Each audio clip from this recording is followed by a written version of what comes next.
கர்த்தர் நாமத்துக்கு மகிமை உண்டாவதாக. இந்த காலை வேளையில் மே மாதம் 5ஆம் தேதி கர்த்தர் நம்மை இம்மட்டமாக நம்மை காத்து வழிநடத்தியிருப்பார். அவருக்கு நாம் நன்றியோடு அவரை நாம் துதித்து ஆராதித்து மகிழ்ந்து உற்சாகத்தோடு ஊக்கத்தோடு அவரை நாம் பாடி ஆராதிக்கிறோம். இந்த நாளில் நாம் அனைவரும் ஒருமனப்பட்டு உள்ளத்தின் ஆழத்திலிருந்து அவரை நாம் கூப்பிடுவோம். சர்வவல்ல தேவனே, அன்பின் பிதாவே, தேவனால் அருளப்பட்ட வேத வாக்கியங்களுக்காகவும் அதிலுள்ள அற்புதமான சத்தியங்களுக்காகவும் நாங்கள் உம்மை புகழ்ந்து நன்றி கூறுகிறோம். உண்மையை அது எங்கள் கால்களுக்கு தீபமாகவும் எங்கள் பாதைக்கு வெளிச்சமாகவும் இருக்கிறது. இது குழந்தை பருவத்திற்கான திட்டமான மாதிரியாகவும் இளைஞர்களுக்கு வழிகாட்டியாகவும் முதிர்ந்தவர்களுக்கு உத்வேகமாகவும் வயதானவர்களுக்கு ஆறுதலாகவும் இருக்கிறது. சோர்வற்றவர்களுக்கு ஓய்வெடுப்பதாக இருப்பதற்காக நன்றி செலுத்துகிறோம். புறஜாதிகளுக்கு வெளிச்சமாகவும் பாவிகளுக்கு இரட்சிப்பாகவும் இருக்கிறது. எங்கள் மீது கிருபையை பொழியும். வேதாகமத்தின் நிமித்தம் உம்மை தொழுகிறோம் கர்த்தாவே. பிதாவாகிய தேவனே, பவுலும் சீலாவும் செய்ததை போன்ற வேலையை செய்ய நாங்கள் தயாராக இருக்கத்தக்கதாக எங்களுக்கு கற்பித்து, எங்களை கண்டித்து, எங்களை திருத்தி ஜீவனுள்ள வல்லமை வாய்ந்த ஊக்கமூட்டும் சத்திய வார்த்தையின் மூலம் எங்களை பயிற்றுவித்தருளும். இந்த கடைசி காலத்தின் திருச்சபை எதிர்கொள்ளும் இருண்ட நாட்களை பற்றி எங்களுக்கு நினைவூட்டியிருக்கும். அன்புள்ள கர்த்தாவே, உமது ஒவ்வொரு வார்த்தையிலும் வாழ்வது என்றால் என்ன என்பதை நாங்கள் இன்னும் புரிந்து கொள்ளவில்லை. உமது வார்த்தையை பிரசங்கிக்கவும் கற்பிக்கவும் அழைக்கப்பட்ட எங்களுக்காக நாங்கள் ஜெபிக்கிறோம். இடத்தில் நாங்கள் பிரசங்கிப்பதை நடைமுறைப்படுத்துவதற்காக எங்களை மன்னியும். எங்கள் மீது இரக்கம் காட்டும். நீ அழைத்த அழைப்பிற்கு உண்மையாக இருக்கவும் ஊழியத்தில் ஜாக்கிரதையுடன் இருக்கவும் எங்களுக்கு உதவி செய்யும். இயேசுவின் நாமத்தில் ஜெபிக்கிறோம் எங்கள் ஜீவனுள்ள நல்ல பிதாவே, ஆமென். அப்படியான நேரத்தை நாம் அனைவரும் உங்களை நோக்கி துதித்து பாடுவோமாக.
நிலையான வாழ்வு நமக்கு கிடைக்க வேண்டும் என்றால் நாம் ஆண்டவரை நோக்கி நாம் கூப்பிட வேண்டும்.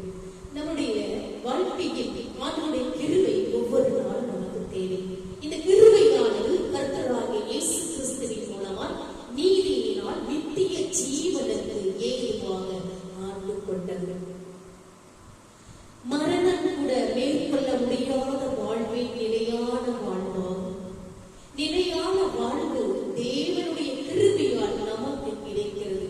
நம்முடைய வாழ்க்கையில் நிலையான வாழ்வு நமக்கு கிடைக்க வேண்டும் என்றால், பரிசுத்தமான வாழ்க்கை நமக்கு கிடைக்க வேண்டும் என்றால், உண்மையான ஆண்டவருடைய குடும்பமான வாழ்க்கை நமக்கு கிடைக்க வேண்டும் என்றால், நாம் ஒவ்வொரு நாளும் ஆண்டவருடைய கிருபையால் நமக்கு கிடைக்க பெற நாம் ஒவ்வொரு நாளும் நம்முடைய ஜெபத்தின் வழியாக நாம் அவரை கூப்பிட வேண்டும். இஸ்ரவேலின் காலம் தொடங்கி இந்த மரணத்திற்கு பின்னான நித்திய வாழ்வு போதிக்கப்பட்டது. ஏசாயா 37 இப்படியாக நமக்கு கூறப்பட்டிருக்கின்றன. உலர்ந்த எலும்புகள் பற்றிய போதனை சிறையிருப்பதற்கு பின்வரும் நிலையான வாழ்வை குறித்து கற்றுத் தருகின்றது. வேதாகமத்தில் தேவன் மனிதனை தமது சாயலை படைத்தார். ஆனால் பாவம் வந்தபோது அவன் மரணத்தை அடைய வேண்டியதாயிற்று. ஆதியாகமம் 2ஆம் அதிகாரம் 17 வாசித்து பாருங்கள். 3ஆம் அதிகாரத்தில் 19 வாசித்து பாருங்கள். ஆதியாகமம் அவன் மரணத்தை அடைய வேண்டியதாயிற்று. ரோமர் 5:20 நீங்கள் வாசித்து பாருங்கள். பாவங்கள் பெருகிக் கொண்டு அந்த இடத்தில் கிருபை அதிகமாக பெருகிற்று என காண்கிறோம். நம்முடைய பாவங்கள் அதிகமாக பெருகிக் கொள்ள உள்ளது. அந்த இடத்தில் கிருபைகள் அதிகமாக பெருகிற்று என காண்கிறோம். ஆண்டவராகிய இயேசு கிறிஸ்து தனது போதனைகளில் என் வார்த்தைகளை கேட்கிறவன் நித்திய ஜீவனை பெறுவான். என் வார்த்தைகளை கேட்கிறவன் அவன் வாழ்க்கையில் அவன் மரித்தாலும் அவன் நித்திய ஜீவனை அடைவான் என கர்த்தர் நமக்கு இப்படியாக கொடுத்துக் கொண்டிருக்கின்றார். ரோமர் 5:24 வாசித்து பாருங்கள். நித்திய வாழ்விற்கு ஆண்டவருடைய கிருபை அவசியம் என நாம் கண்டுணர வேண்டும். தேவனுடைய கிருபை மனுக்குலத்திற்கு மகிழ்வை கொண்டு வருகிறது. ஆண்டவருடைய கிருபை, ஆண்டவருடைய வல்லமை, ஆண்டவருடைய ஆசீர்வாதம், ஆண்டவருடைய மகிமை நிறைந்த அந்த கிருபையானது, வல்லமையானது, ஆசீர்வாதமானது நம்முடைய வாழ்க்கையை, நம்முடைய மனுக்குலத்திற்கு நமக்கு மகிழ்ச்சியை கொண்டு வருகின்றது. ஆதாமின் கீழ்ப்படியாமை இயேசுவின் கீழ்ப்படிதல் மூலம் நிர்வத்தியானது. ஆதாமுடைய கீழ்ப்படியாமை இயேசுவின் கீழ்ப்படிதல் மூலம் அவன் நிர்வத்தியாகின்றது. ஆதாமின் பாவ வாழ்வு மனிதனுக்கு நியாய தீர்ப்பை கொண்டு வந்து, ஆனால் இயேசுவின் பரிசுத்த வாழ்வு சிலுவையின் மூலம் நமக்கு நித்திய வாழ்வை தந்து கொண்டிருக்கிறது. நாம் ஒவ்வொரு நாளும் ஆண்டவருடைய வார்த்தையை படிக்கும் பொழுது நமக்கு தெல்ல தெளிவாக வளரும்.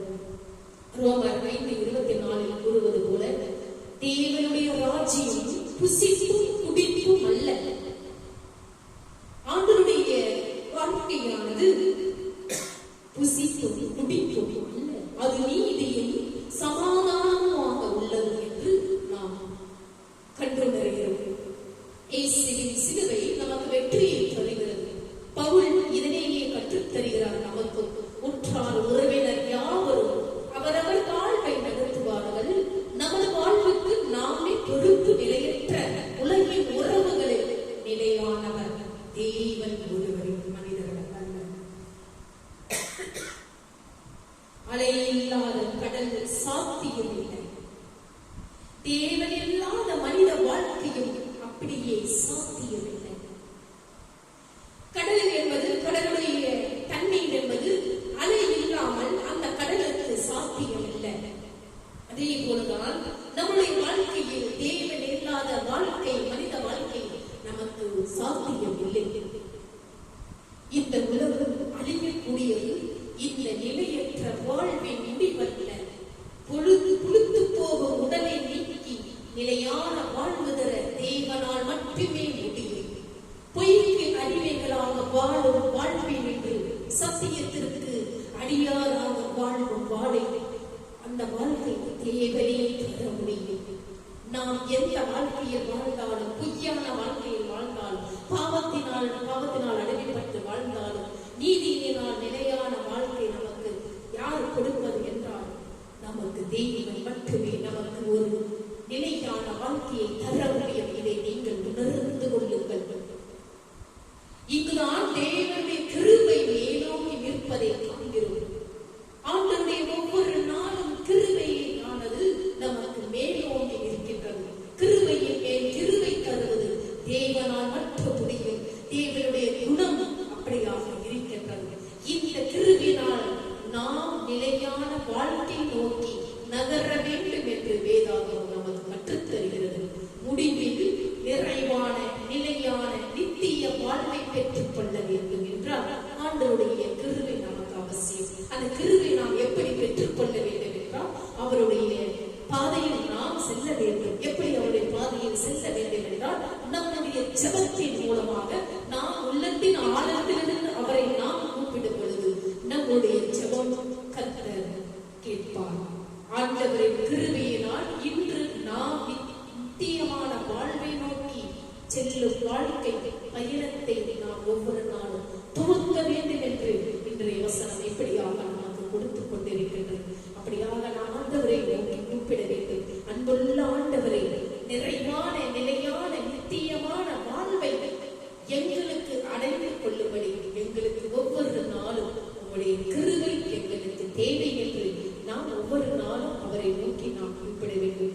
நீங்கள் கூப்பிட்டு பாருங்கள், கர்த்தர் ஒவ்வொருவரையும் உங்களுடைய ஆசீர்வாதத்தை புரிய செய்வார். நாம் அப்படியாக கர்த்தரை நோக்கி நம்மிடத்தில் எந்த விதத்திலும் எந்த நிலையிலும் நமக்கு அசுத்தாவிகள் நம்மை நீக்கி அவருடைய பாதையில் நாம் வாழ்வோம் என்றால் கர்த்தர் ஒவ்வொரு நாளும் உங்களையும் என்னையும் ஆசீர்வாதத்தோடு புரிய செய்வார். நீங்கள் ஒவ்வொரு நாளும் அவரை கூப்பிட வேண்டும். கூப்பிடும் பொழுது கர்த்தர் உங்களை குறித்து பேசுவார். என் பிள்ளைகள் என்னை நோக்கி கூப்பிடுகின்றார், நான் அவங்களுடைய தேவைகளை சந்திப்பவர் என்று கர்த்தர் உங்களை பார்த்து கூப்பிடுவார். அப்படியாகத்தான் ரோமர் 8:32 இப்படியாக வழங்கி கொண்டிருக்கின்றன.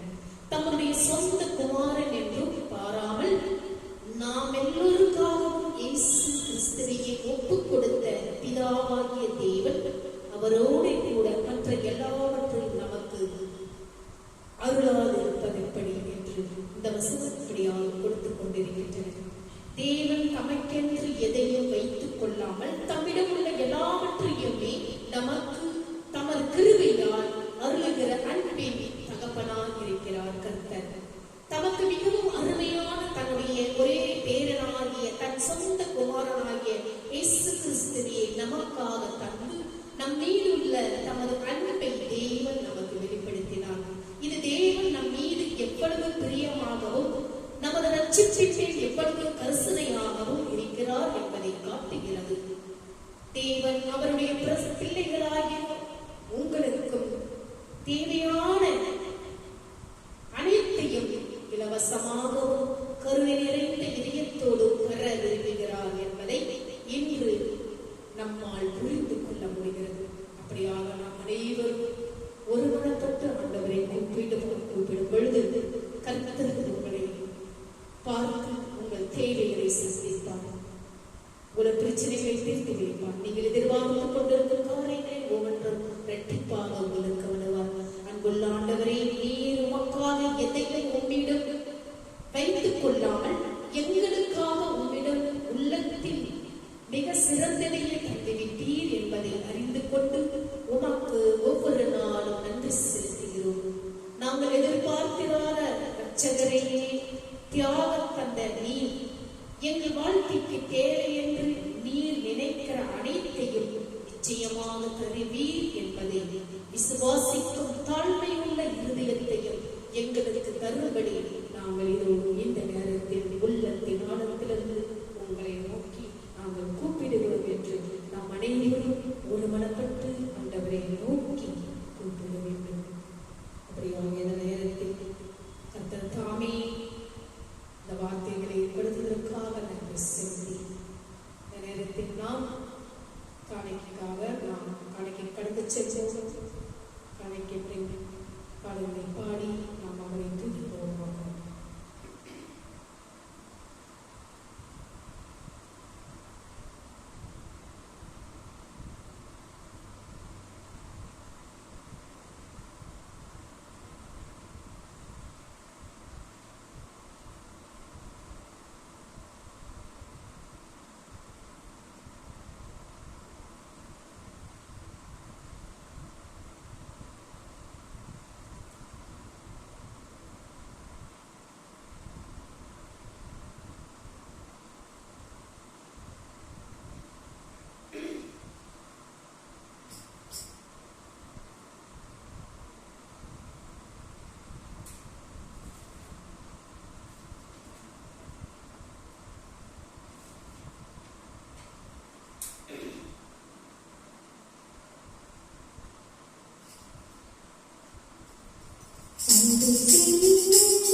இறைவாய் இந்த மாணிக்கையை ஆசீர்வதித்து புனிதப்படுத்தி ஆவியிலும் உண்மையிலும் உமக்கு உகந்ததாக செய்வது. இவ்வாறு உடைய அன்பு திருமகனும் எங்கள் ஆண்டவருமான இயேசு கிறிஸ்துவின் திருமணமாகவும் இரத்தமாகவும் இக்காணிக்கை மாறுவதாகும். அவர் தான் பாடப்படுவதற்கு முந்தின நாள் வணக்கத்துக்குரிய தம் திருக்கைகளின் பக்கத்தை எடுத்து வானோக்கி கண்களை உயர்த்தி எல்லாம் வல்ல இறைவன் தம் தந்தையமாகிய நமக்கு நன்றி செலுத்தி வாழ்த்துரைத்து அப்பத்தை பெற்று தம் சீடர்களுக்கு அளித்து அவர் கூறியதாகும். அனைவரும் இதை வாங்கி பருகுங்கள், ஏனெனில் இது உங்களுக்காக கையளிக்கப்படும் என் உடல்.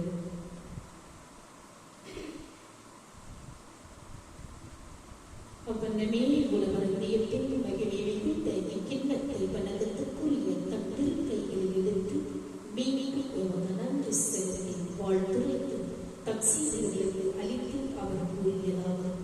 அனைவரும் இதை வாங்கி பருகுங்கள், ஏனெனில் இது புதிய நித்திய உடன்படிக்கையான என்றது. இது பாவ மன்னிப்புக்கென்று விலக்காகவும் எல்லாருக்காக சித்தப்படும்.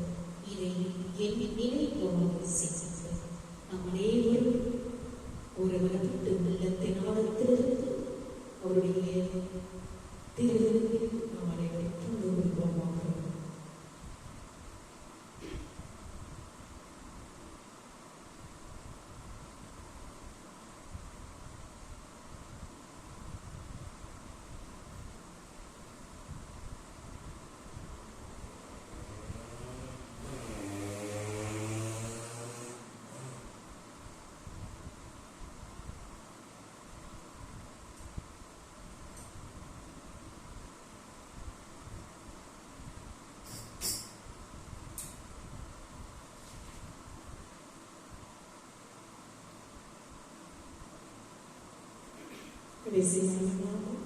நன்றியோடு துதித்து பாடுவோம்.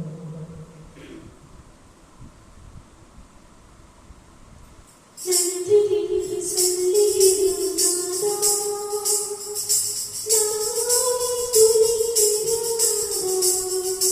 உமக்கு நன்றி என்று சொல்லுகிறோம் நாதா, நானே துதிக்கிறோம் நாதா.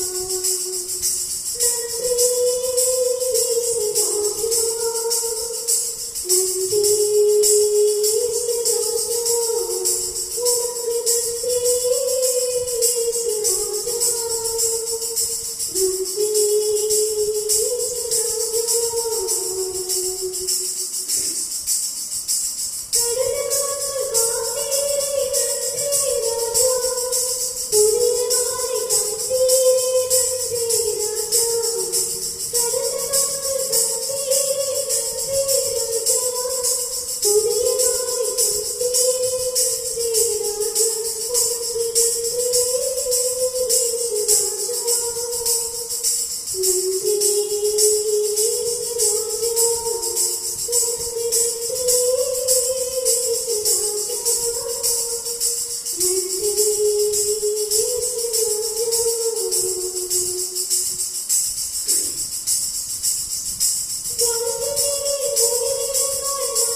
கர்த்தரை ஸ்தோத்திரம். என் முழு உள்ளமே அவருடைய பரிசுத்த நாமத்தை ஸ்தோத்திரம். என் ஆத்துமாவை கர்த்தரை ஸ்தோத்திரம். அவர் செய்த சகல உபகாரங்களை மறவாதே. நம் அனைவரும் தலைவணங்கி அவருடைய ஆசீர்வாதத்தை பெற்றுக்கொண்டோம். நம்முடைய ஆண்டவராகிய இயேசு கிறிஸ்துவின் கிருபையும் பிதாவினுடைய அன்பும் பரிசுத்த ஆவியினுடைய அன்யோன்ய ஐக்கியமும் நம்மோடும் நம்முடைய குடும்பத்தோடும் யாரெல்லாம் இந்த இறுதி சேனலை பார்த்து கொண்டிருக்கின்றவர்களோ ஆண்டவருடைய வெளிச்சமானது உங்கள் மேல் பிரகாசமடையத்தக்கதாகவும் ஆண்டவர் வருவதோடு உங்கள் மேல் சந்தோஷம் சமாதானம் என்றென்றும் நிலைத்திருப்பதாக ஆமென். May God bless you.